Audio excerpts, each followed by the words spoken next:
আদালত ক্ষমতাচ্যুত প্রধানমন্ত্রী শেখ হাসিনা এবং তার পরিবারের স্বার্থ সংশ্লিষ্ট মোট ১২৪টি ব্যাংক হিসাব অবরুদ্ধ করার নির্দেশ দিয়েছে। এই হিসাবগুলোর মধ্যে আওয়ামী লীগের ১০টি এবং শেখ হাসিনার ১৭টি ব্যাংক হিসেব রয়েছে, যেখানে মোট ৪১,৬৭,১৫৬৮ টাকা জমা আছে। এর পাশাপাশি বঙ্গবন্ধু শেখ মুজিবুর রহমান মেমোরিয়াল ট্রাস্টের ২৯টি ব্যাংক হিসেবে ৪৬৬,৮৮,২৭৬ টাকা জমা রয়েছে। এই আদেশটি দুর্নীতি দমন কমিশনের আবেদনের পরিপ্রেক্ষিতে ১১ মার্চ মঙ্গলবার দেওয়া হয়। আদালতকে জানানো হয়েছে যে আওয়ামী লীগের ১০টি ব্যাংক হিসেবে জমা আছে ৩৭,৮২,৯৬,৬১০ টাকা এবং শেখ হাসিনার ১৭টি ব্যাংক হিসেবে জমা রয়েছে ৩,৮৩,৬৪,৯৫৮ টাকা। এছাড়া বঙ্গবন্ধু শেখ মুজিবুর রহমান মেমোরিয়াল ট্রাস্টের ২৯টি ব্যাংক হিসেবের মাধ্যমে ৪৬৬,২৬,৮৮,২৭৬ টাকা জমা আছে।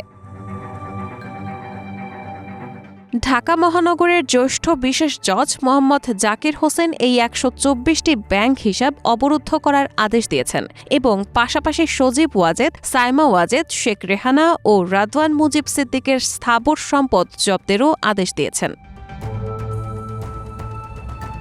দুদকের তথ্যমতে রাষ্ট্রায়ত্ত একটি ব্যাংকের ধানমন্ডি শাখায় আওয়ামী লীগের একটি ব্যাংক হিসেবের মাধ্যমে জমা রয়েছে ৮,৯৭,৮৯,৬৭৪ টাকা। বেসরকারি ব্যাংকের ধানমন্ডি শাখায় আওয়ামী লীগের ৩টি ব্যাংক হিসেবের মধ্যে জমা রয়েছে ২,৬৬,৭৮,৬৭০ টাকা। এছাড়া আওয়ামী লীগের নির্বাচনী তহবিল ২০০৮ নামে দুটি ব্যাংক হিসেবের মধ্যে ৩,৯৭,৫৮,৪৭৯ টাকা জমা আছে।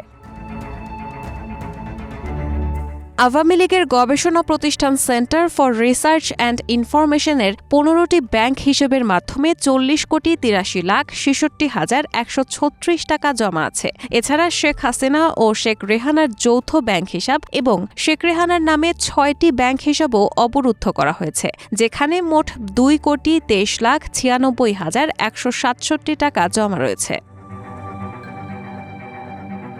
শেখ হাসিনার ছেলে সজীব ওয়াজেদ জয় এবং মেয়ে সাইমা ওয়াজেদ পুতুলের ব্যাংক হিসাবেও উল্লেখযোগ্য পরিমাণ অর্থ রয়েছে। দুদক কর্তৃক আদালতে জমা দেওয়া প্রতিবেদনের ভিত্তিতে এসব হিসাবের তথ্য এবং কিভাবে এবং কোথায় টাকা জমা হয়েছে তা বিস্তারিত আকারে তুলে ধরা হয়েছে, তবে এসব অর্থের স্থিতি নির্দিষ্ট তারিখের বিষয়ে কোনো উল্লেখ নেই। এছাড়া শেখ রেহানার মেয়ে টিউলিপ সিদ্দিকের গুলশানের ফ্ল্যাট, সজীব ওয়াজেদ জয় ও সাইমা ওয়াজেদের ধানমন্ডির সুধা সদন, শেখ রেহানা ও রাদওয়ান মুজিবের গাজীপুরের সম্পদ জব্দের আদেশও দেওয়া হয়েছে। তাছাড়া শেখ হাসিনা, সজীব ওয়াজেদ, সাইমা ওয়াজেদ, শেখ রেহানা, শেখ রেহানার মেয়ে টিউলিপ সিদ্দিক, আজমিনা সিদ্দিক ও রাদওয়ান মুজিবের বিদেশ যাত্রায় নিষেধাজ্ঞা দেওয়া হয়েছে। ৫ আগস্ট ছাত্র জনতার গণ-অভ্যুত্থানে ক্ষমতাচ্যুত হওয়ার পর শেখ হাসিনা ভারতে পালিয়ে যান। তার বিরুদ্ধে হত্যা চেষ্টা এবং অন্যান্য অভিযোগে প্রায় ৩ শতাধিক মামলা হয়েছে। এর পাশাপাশি দুদকও শেখ হাসিনার বিরুদ্ধে প্লট বরাদ্দে দুর্নীতি অভিযোগে ৬টি মামলা করেছে। রায়হানা মুন, প্রবাস খবর।